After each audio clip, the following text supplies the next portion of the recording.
Hi, my name's Kevin. Let me tell you about my transplant story. You might want to grab some popcorn for this one.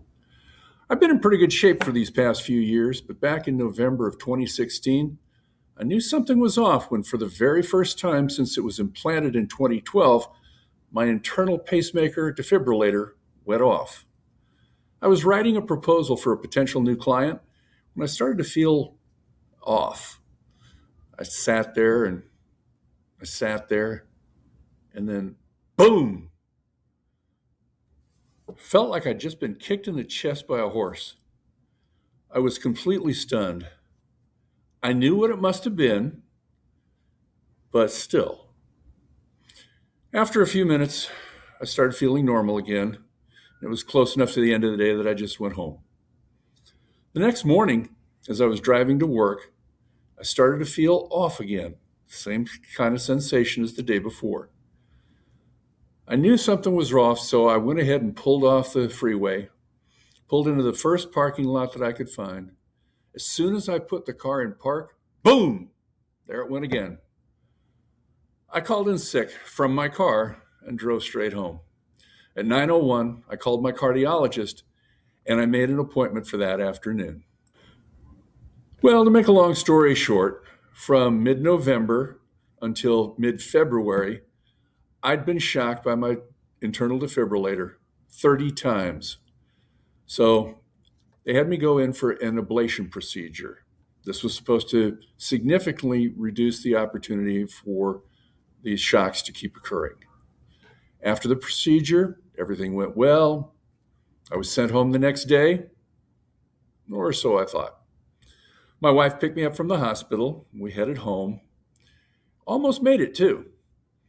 A couple of miles from my cardiologist's hospital, which is a different hospital, this time that sensation returned. And then very quickly, boom. And then boom again, back to back. That was the very first time that had ever happened. We were just a mile away from my cardiologist's hospital, so we made a quick detour. Again, to make a long story short, I was defibrillated between my internal defibrillator and the hospital's 19 times inside of 90 minutes.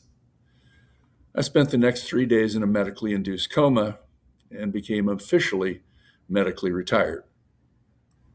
Between my release at the beginning of March and through the end of August, I was in and out of the hospital 7 times.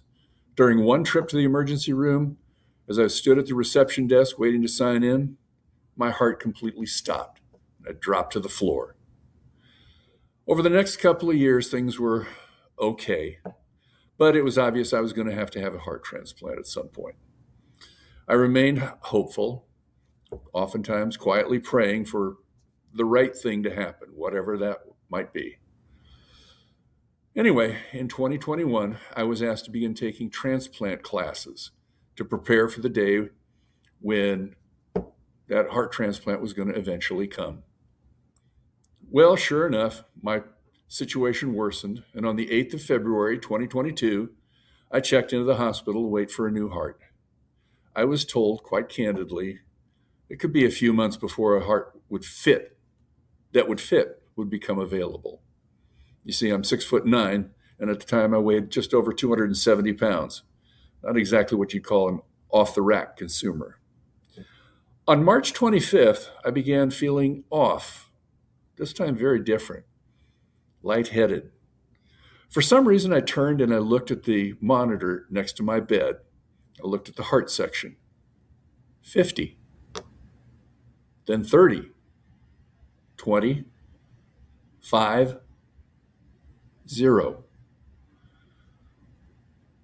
Beep.